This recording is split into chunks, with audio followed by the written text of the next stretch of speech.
আমরা দাকো উপজেলা এবং চালনা পৌরসভা বিএনপির আহ্বায়ক সদস্য সচিব আজ আপনাদের সামনে হাজির হয়েছি গভীর দুঃখ ও উদ্বেগ নিয়ে।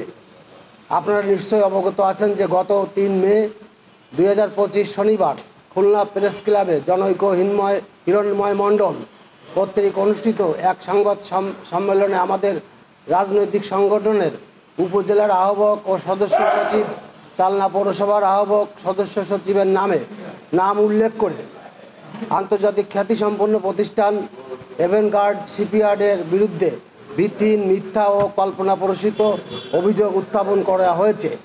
আমরা এই মিথ্যা প্রচারণার তীব্র প্রতিবাদ ও নিন্দা জানাইতেছি।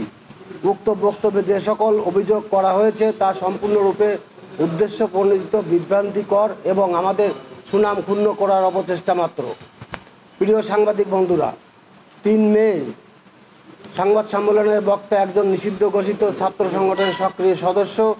তার পাশে বসে থাকা ব্যক্তিদ্বয় একাধিক রয়েছেন পানখালী ইউনিয়নের 1 নম্বর ওয়ার্ডের আওয়ামী লীগের সভাপতি এবং অন্যদিকে রয়েছেন নাশকতা মামলার আসামি।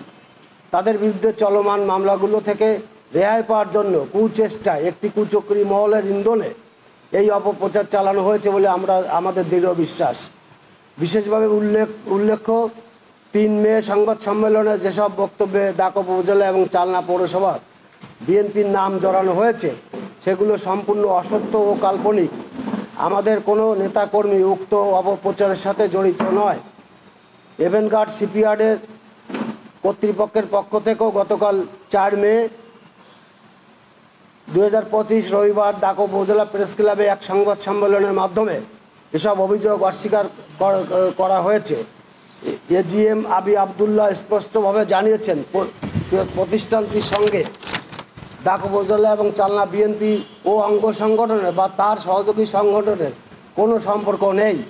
সম্মানিত কলম সৈনিকগণ, আপনাদের জানাতে চাই 2022 সালে দাকো উপজেলার খলিশা গ্রামে পশুর নদীর তীরে ভাঙনপ্রবণ এলাকায় একটি বৈদেশিক বিনিয়োগপ্রাপ্ত কোরিয়ান প্রতিষ্ঠান এভেনগার্ড কাজ শুরু করে এবং তা চলমান রয়েছে। স্থানীয় অর্থনীতি, কর্মসংস্থান, নদী ভাঙন রোধে এই প্রতিষ্ঠানটির ভূমিকা অত্যন্ত গুরুত্বপূর্ণ। অথচ একটি মহল পরিকল্পিতভাবে এই ইতিবাচক উদ্যোগকে বাধাগ্রস্ত করে যাচ্ছে। আমরা আপনাদের প্রতি অনুরোধ জানাচ্ছি, প্রকৃত ঘটনা অনুসন্ধান করে জাতির সামনে সত্যকে তুলে ধরুন। সাংবাদিক সমাজ হলো জাতির বিবেক। মিথ্যা ও অপপ্রচারের বিরুদ্ধে আপনাদের সাহসী অবস্থান জাতিকে সঠিক নির্দেশনা দেবে, এই আমাদের প্রত্যাশা।